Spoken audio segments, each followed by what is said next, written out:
Welcome back, everybody. Hello. What's up, Arnell? Welcome back. It's another episode of The Business Therapist. I'm your co-host, Chris Angel, obviously with your host, Arnell, who is fired up and ready to go. Arnell? Yes, I am. I'm ready for this today's episode. I'm excited about this one. I know, man. I think, look, I'll set it up, but just because you and I had a bunch of conversation in the green room before we hit record. I think a lot of people may say they have a plan for their goals, or they may have no plan at all. Somewhere in that spectrum, right? Having a plan and not having a plan. In most cases, I think what you've bumped up against is people's plans are broken. Even if they have a plan, most plans are broken. So I want to unpack with you today in this episode, sort of what is the problem? Like, where are people at right now with plans? Why is that affecting them? How is that affecting their life? And then by the end of this conversation, let's sort of move it into what's possible if their plan got clear. Yes, it's interesting. I sit with a lot of business owners, and then I ask them, do you have a plan? Right. Your goals, your objectives, or do you have a business plan, strategic plan? And some will say, and if they've been established, I have a business plan for years. Okay, do you operate from it? I don't know. It doesn't work anymore. Nope. Okay. Right. Yes. You have a plan at all? No, I got it in my head, Arna. I got it right here. I said, what do you have? I said, well, I know how many people I have to talk to. I know what I have to do on a daily basis, weekly basis. I said, well, how do you keep it in your head? Doesn't it feel like your head's going to explode? They're like, what do you mean? I said, doesn't it feel like it's overwhelming? I said, and they said, why is that? I said, well, because a lot of the owners I talk to, if they can't take that information and dump it on paper, then they're just overwhelmed with stuff. And they have a hard time figuring out how to make the important decisions, or there's an important decision that can move their business forward 100 times, 100x or 10x or make more money or time. But they are not able to prioritize or filter what's important or urgent. So they just kind of go with the flow. And I've seen a lot of people lose opportunity because there's really no plan. And here's the other thing is, I find out a lot of them just don't know how to start, or they've started before and they gotten burned. Right. Yep. They gotten burned so bad, and they're like, now I feel like I don't know if I can do it again, or if I've been in the business for a while and I've done it really well, but the landscape's changed, with technology, the economy. Right. There's all sorts of variables that pop up. Yeah. All that stuff has changed. And now when I wrote a plan a couple of years ago, now what I have it now, I don't know how to start. Right. Or I've started before, but then each time I start it doesn't seem to go well. That's what I wanted to poke at that a little bit, because I feel like, have you seen that when people create a plan and it doesn't go well, that they start to question their ability to create the next plan? Yes. Or they not only create the next plan, but they when they fail in creating, what's that quote that says that, if you fail to plan, you plan to fail? Yes. Yeah. Well, yeah. So here's the problem. That's right. You plan to fail, but that's not what most business owners' problem is. Is they have created a plan. The problem is how if the plan doesn't work? What do I do? Or if I do the plan, it doesn't work really well. How often can I take getting beat up? Right. How often can I take when I don't see a win? Because when they write a plan, they think the plan is going to be the win. Right. The plan, I got to do this, and I'm winning. And then maybe they have 12 things in the plan, and none of them are winners that day or that month. Yeah. Like, man, I'm not achieving anything. I didn't. How people are like they want to achieve above and beyond. Right. A lot of them business, they may not be sure, so they measure. Well, if I'm not winning every day or I can't see the wins, I'm just going to stop writing the plan, or I'm just going to stop doing anything. You're right. I think that also takes a massive toll on energy and drive. Like, if your plan isn't working, all of a sudden it's easy to just coast or easy to stop. And then now you have no rudder. So now you're just going any direction. New opportunities pop up and you're like, sure, let's try this. This can't hurt. And that takes you way off course. And so you have no direction. And I think when you have no direction, it becomes very confusing. Yes. I think your confusion starts to compound. Yes. Like I have a client right now. It's a heat and air conditioning company. And then it was funny. I was talking to the one of the employees who's the son who's working. He was like, I said, he was telling me, my father, man, and I said, I know your father's great. And when he knows, his plan is I'm just going to keep sell. I'm going to sell. I said, well, what are you working on the infrastructure? Oh no, selling will fix everything. I said, well, yeah, to some degree, but if you keep selling, you don't have the people to operate and deliver, or somebody cleans up the mess, then eventually what happens, you have a fragile infrastructure. And he was like, he's like, yeah, I do. I said, so I was talking to son. I said, your job, your dad is we need to change his vision and have a plan that he basically starts seeing himself get out of the day-to-day role, take the sales, which he's really good at selling, pass it on to someone else, because his whole belief was, his whole plan is, I'm just going to sell. So I was like, well, there's more to that. And it's funny, he went to the training program. They wrote down this whole plan for the year, this whole plan. And he said, here, I got this big, thick plan. Yeah. And I said, okay, now, are you doing a lot of that stuff? Not, Right. Some of it here, some of it there, and yeah.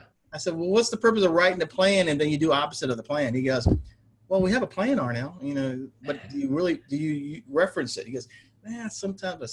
So I have someone who's like, I have a plan. Sometimes I do, sometimes I don't, or I have it in my head. I don't do this and that. Right.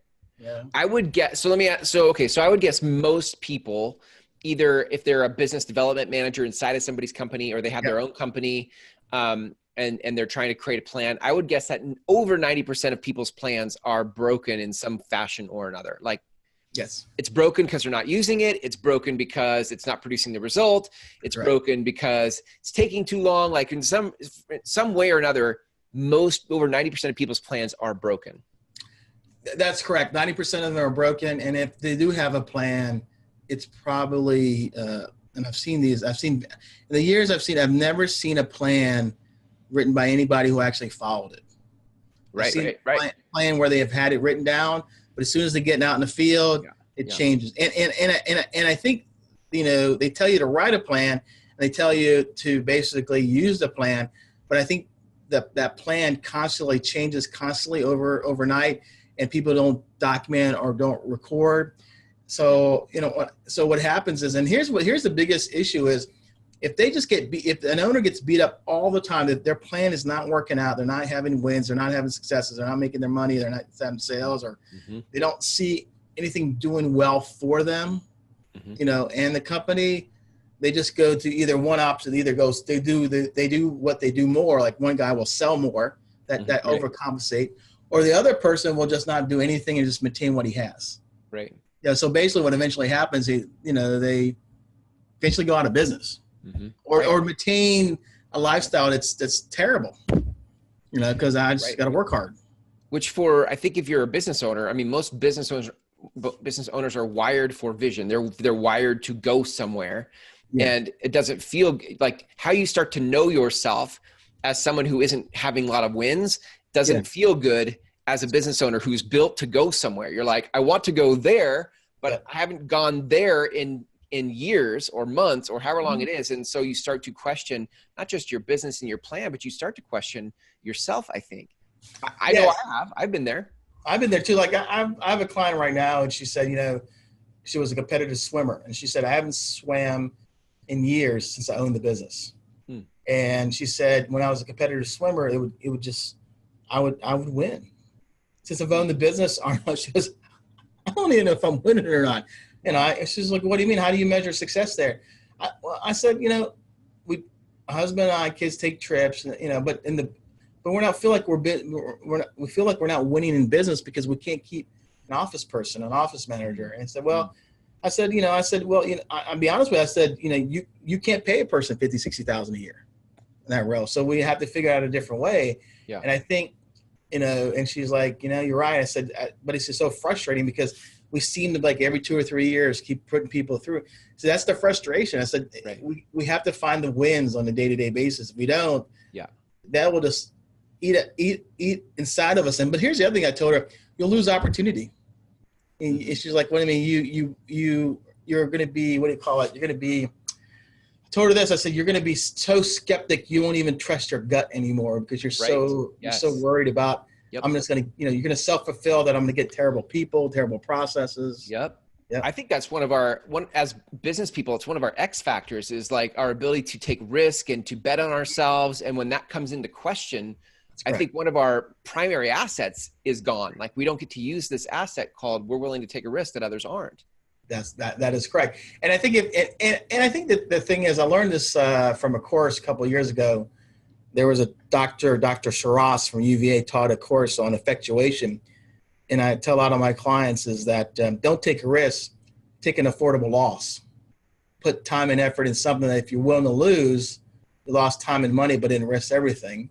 So I tell them that, at some point is you're always going to look at different things you're going to invest in, that you're willing to lose. If it makes money, great. If it doesn't, you just kind of, okay, I'll toss it and move on to something else. But if you risk everything on one thing, then it can literally shut your business down.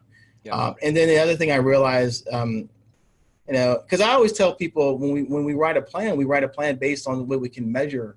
Here's a forecast that we're going to go after. Here's a projected hypothesis. We're going to do all this activity, and we're look what works, what doesn't work, what's happening, and we can build upon it. Without that, then we're just guessing. Yeah. And I think a lot, and they're scared to get, and they're so scared because they don't.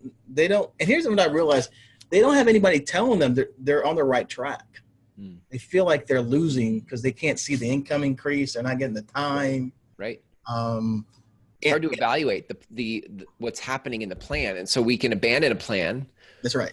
Without, maybe we shouldn't have. We just couldn't measure it the right way. We couldn't see the forest through the trees. We're kind of like, not emotionally not feeling like we're winning, even though if we'd actually been more objective about it, we could have seen some wins, but we were too close to the project. Yes, and here's the other thing. I think a lot of owners want to win, but they struggle with, well, I can't win at everything. I can't be a manager. I can't be a business development person. I mean, you wear all these different hats, and they struggle. Right. Where can I get a win? And I'm struggling with the win. I always tell them, look, we get a win based on what we can control. It's how we feel, how we drive the business, how we affect other people. Right. And I tell them, as long as you see the future, you see the ideal lifestyle you're creating, and you're confident that you're going to make mistakes. Yeah. And you're willing to learn and get feedback from other people and make adjustments and stay positive and have your ups and downs, but realize that that's the reality we live in until we can get to a certain level in the business where other people can work with us, that we're not responsible for everything. Right. Right. And they're like, really? I said, yeah. How long does that take? I said, well, it's how quickly you want to grow it. Right. Yeah. I think too, so let me flip the script on that a little bit.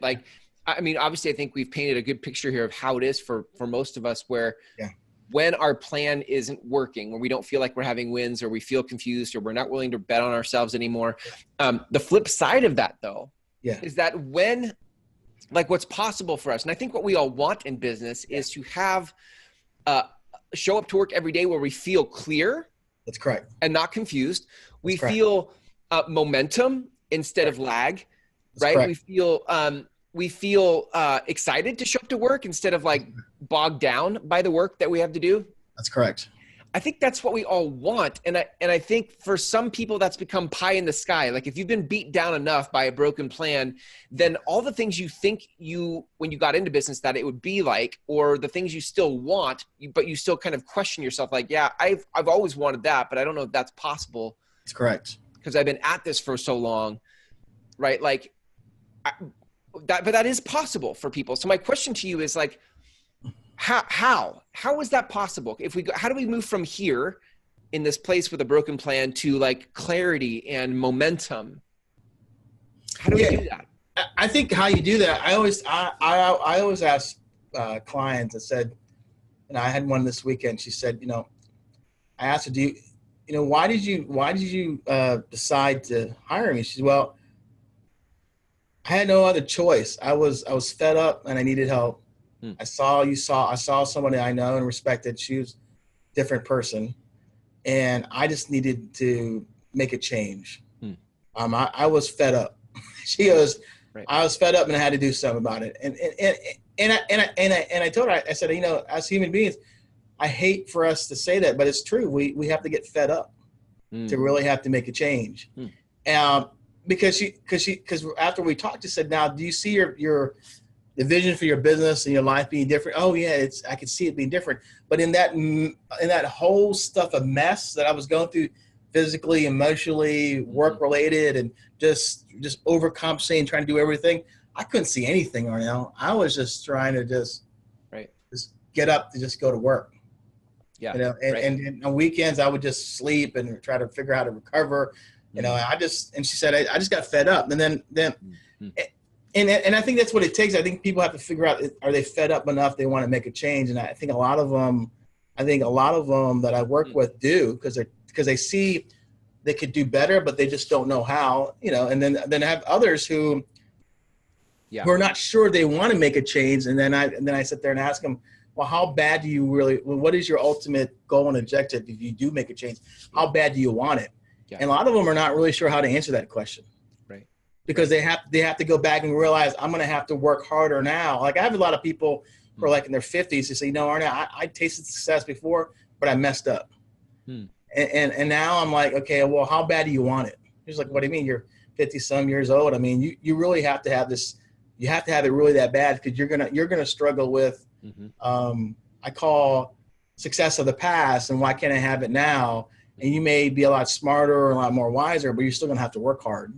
Right. You're going to work smarter. And they're like, how bad do you want it? Because you can probably go get a job and live okay, but if you really want it that bad, you're going to have to really work at it. You almost have to have the energy of a youth, but the wisdom of an older person who thinks smarter. I think that's the fork in the road we come to, is like, you know, you're either going to work hard for what it is you want, or you're going to be like, I'm going to go get a job. But the challenge with that is most of us know what we're capable of, and what we don't want to do is get to 80 or 90 years old and look back on our life and be like, dude, I was made for so much more and I never took that chance. That's correct.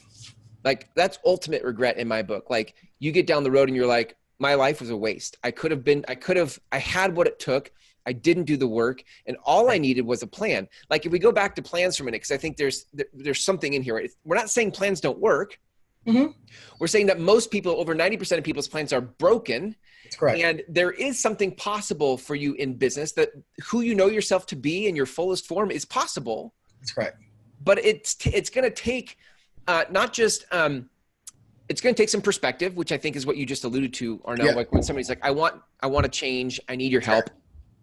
I also think that there's like, inside of what you do, you've seen, not what generally, I keep stepping on my my headphones, not what generally works for people, but there's something about what works about plans. What makes a plan work?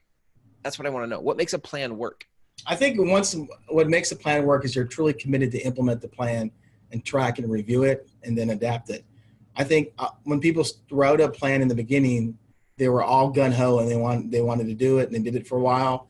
But as soon as they got beat up, as soon as they got it didn't work out what they expected, or somebody told them you need to do this and that, and they're not sure and confident in what they believe in, or they don't use the plan as a filter, they give it up.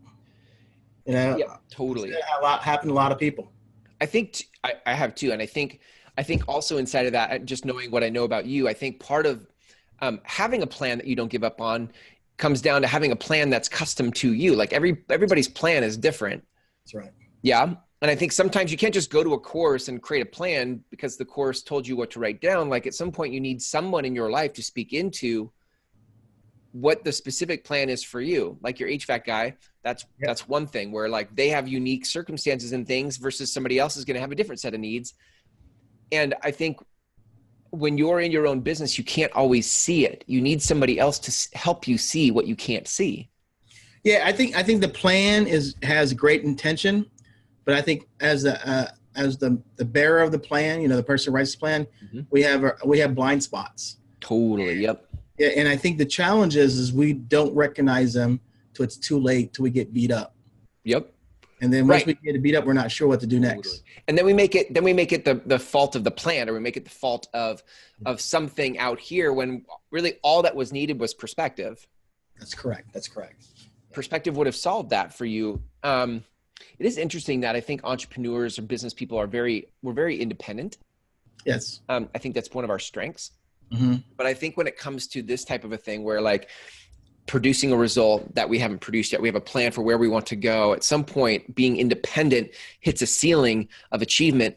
And in order to bust through that ceiling of achievement, you need to ask for help. You need to have other people come into your world That's right. Point to the blind spots that you can't see yourself. You can be independent as long as you're collaboratively independent. That's correct. That's correct. And I think a lot of what happens is when the blind spots get overwhelming, where you don't even know what your strengths are anymore because the reality you live in is just looking bad. Right. Just looking bad and overwhelming. And I think the challenge is that sometimes we know that's the truth, right? But then we don't want to accept it because then we have to think about it and then have to make a decision to change it. Right. And I think, a lot of times when I sit down with people, when we agree to work together, we can help them now develop the plan and customize it.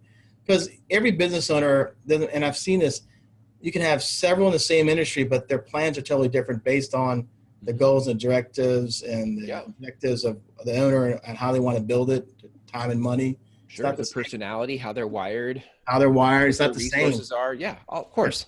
Of course.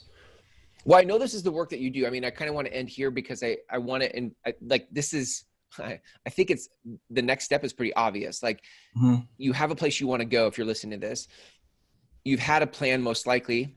That's right. Statistically, you've had a plan that you've created that didn't work for you or you didn't implement or something. That's correct. That's correct. And what's missing is simply perspective. And I think that's what you do so well for people, for your clients, is providing perspective that has them actually take ground and create clarity, build momentum.